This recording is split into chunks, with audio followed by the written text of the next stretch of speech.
Putin has so far been able to keep the autonomous republics under control, with the economic power and authority of the Russian Federation. But in the Kremlin's war economy, every ruble now counts twice.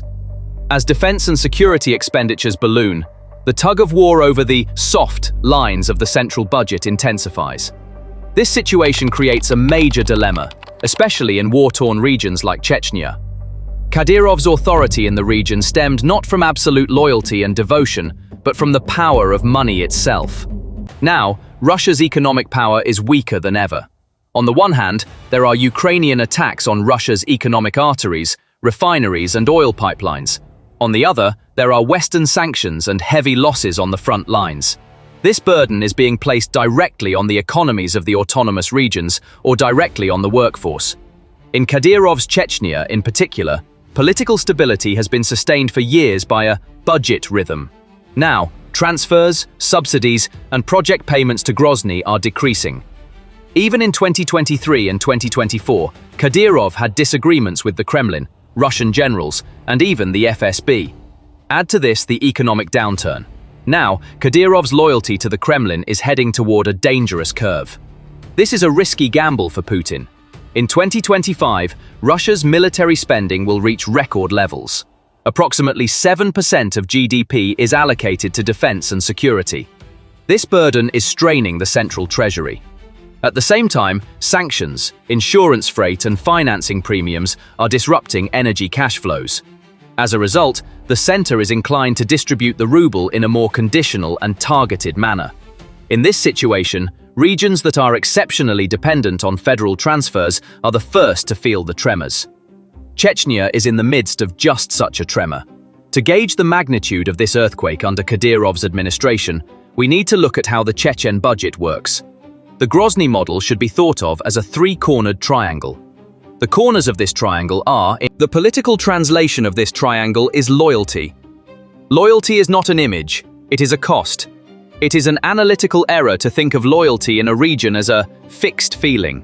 That feeling is an expense that has been paid for. If the expense is paid regularly, there is no problem.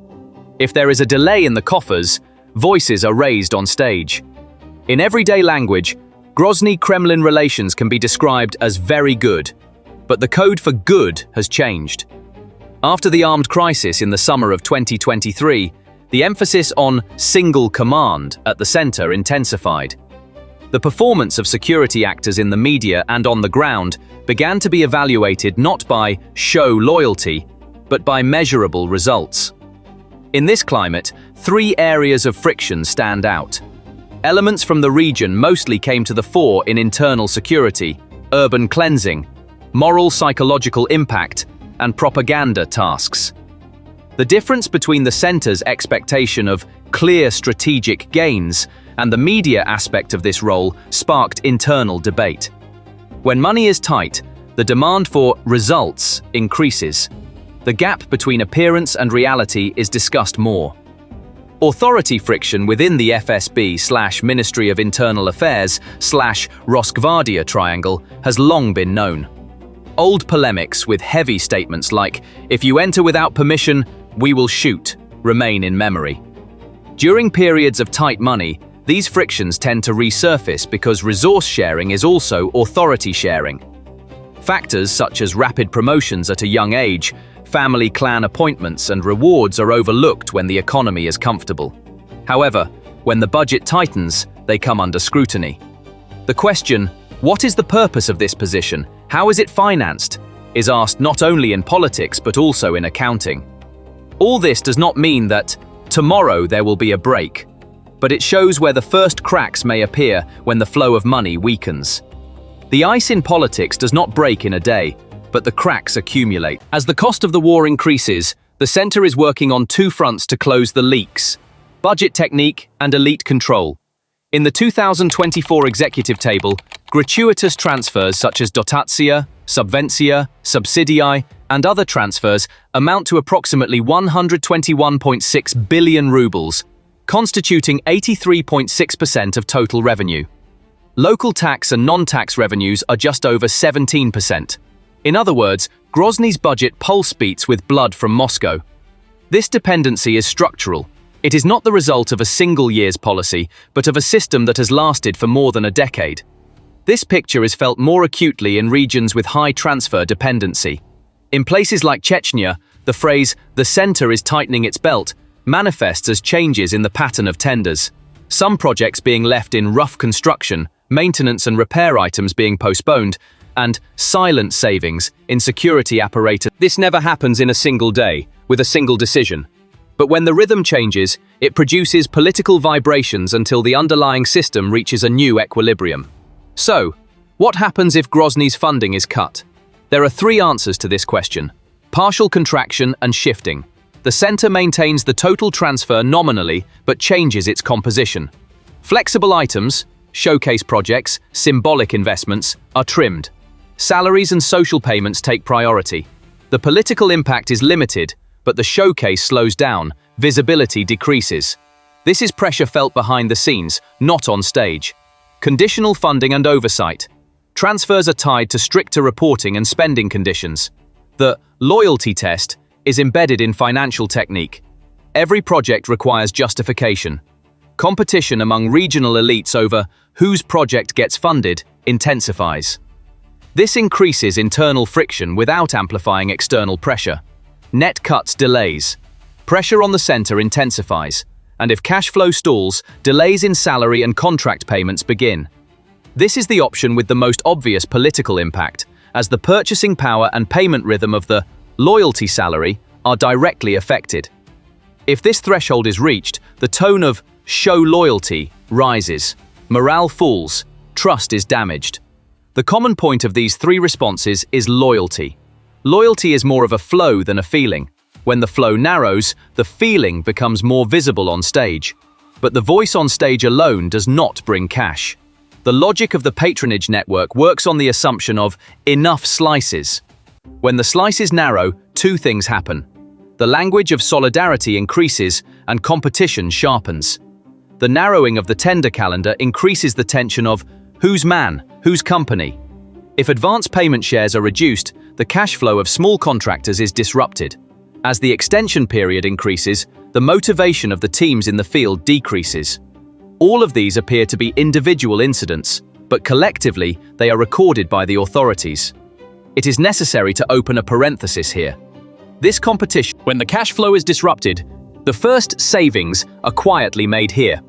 Exercises become less frequent, maintenance plans are extended, and it is said, let's wait until the end of the year for new purchases.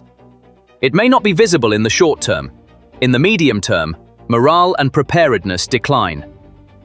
On top of that, if there is criticism of show loyalty in public perception, morale is more fragile. Therefore, wage delays are not just a pocketbook issue.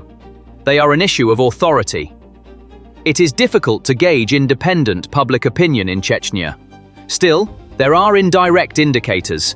As livelihood difficulties grow and fuel and food prices exert pressure, the purchasing power of the loyalty wage declines. This may not produce vocal protest, but fatigue accumulates. Second, the tendency to migrate seek asylum. The Chechen diaspora abroad is strong. Communication flows through social media. Third, the contract between the religious cultural fabric and the administration. Meanwhile, there is a donation campaign for Ukraine by United 24 in the video description. If you want to take part in the fight for freedom, we are waiting for your support. Now let's get back to our main topic. Ceremonial politics works, but it works if jobs and livelihoods are stable. When the cash flow is disrupted, ceremonial language alone is not enough. For this reason, waiting for a major uprising from the Grozny front does not fit this sociology. However, caution increases, forms of silent resistance diversify, and the escape route thickens. The most costly result of the loyalty economy is brain drain.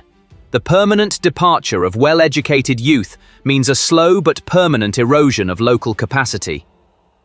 The Chechnya case is not an isolated story.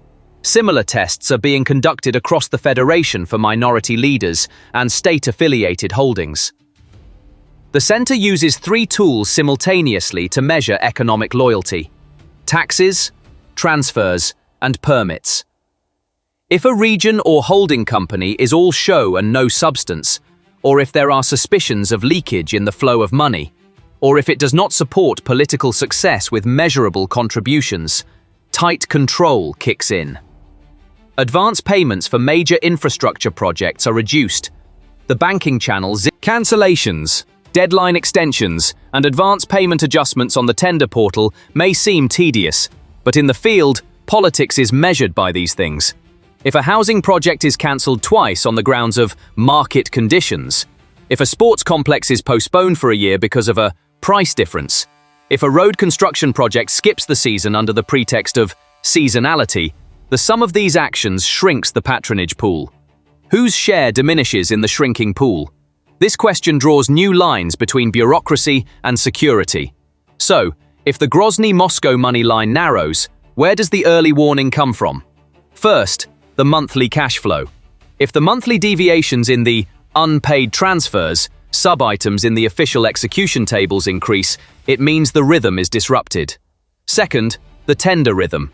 If changes in the cancellation, postponement, advance payment ratio, and price difference discussions become more frequent, the financing chain is tightening. Third, salaries and allowances. If complaints about delays and underpayments by regional public employees, health and education workers become visible, this also points to the purchasing power of the loyalty salary. Fourth, security logistics. If the phrase, "let's wait," is increasingly heard in areas such as fuel, maintenance, clothing, and communications, morale and preparedness decline. Fifth, protocol signals. Contact with the center, visibility at ceremonies, and media rhythm provide small but meaningful clues. These indicators alone do not signal an imminent break. Taken together, they reveal the tension in the architecture of loyalty. Short videos, harsh statements, and media appearances often generate noise. What matters in the analysis is what has changed in terms of resources, authority, and outcomes. Have resources been reduced? Yes. Have areas of authority been redrawn? We see a more centralized tone in some files. Have expectations of results risen? Definitely. These three headings determine whether there is a problem in the relationship. A problem does not always mean a break, it means a price. The condition for transfer is sometimes data and control, sometimes results and visibility, and sometimes calm and silence. As long as war spending remains high, this conditionality becomes permanent. That is why the Grozny-Moscow money line is not just a budget line, it is the main artery of Federation politics. If the blood flowing into the artery decreases, the limb first tingles, then goes numb. Such is political physiology. We have time frames of 6 months, 12 months, and 24 months ahead of us. In the 6-month time frame, there will be a slowdown in showcase projects, renegotiation of tenders, adjustment of advance payment rates, and an increase in price difference discussions. Efforts are made to protect wages. The center acts as a buffer to prevent disruptions in social payments. There is no visible crisis. There is deepening caution. In the 12-month term, if energy cash fluctuates, the conditional money regime becomes widespread. The language of control becomes harsher. Technical details in tenders become the language of politics. Savings become the norm in security logistics. Small delays add up to significant fatigue. The noise signal distinction becomes more difficult. Over a 24-month period, if external cash expectations such as POS2 remain on paper, the center will prioritize more heavily. The composition of transfers becomes more rigid in favor of salaries and social benefits. The showcase is shelved for a long time. The possibility of a symbolic reduction in payroll comes to the table. This horizon is a period when the loyalty economy is repriced. The common denominator of all three maturities is loyalty, rewritten according to the cash flow rhythm. It would be premature to say that subsidies are in danger as of today. But the answer to the question, is the gap widening, is a definite yes. The weakening net return of energy cash due to sticky costs, the high share of war expenditures, and the secondary effects of sanctions are strengthening the regime of tight money plus loyalty testing at the center. In this regime, the ultimately, the Grozny-Moscow money line is less an accounting table than an architecture of loyalty. As long as war spending remains high, every transferred ruble will be more valuable and more conditional. In a region like Chechnya, where transfer dependency exceeds 80%, even a partial contraction disrupts the project's rhythm, strains patronage networks, and tests the sustainability of the security apparatus. This does not immediately spark rebellion on the streets, but fosters caution, multiplies forms of silent resistance, and makes the escape route visible. When the loyalty salary is at risk, it is not the tone of politics that changes, but its very foundation. So, what do you think about this? Please share your thoughts in the comments. To stay updated on new videos, please subscribe to our channel and don't forget to turn on notifications. Thank you for watching.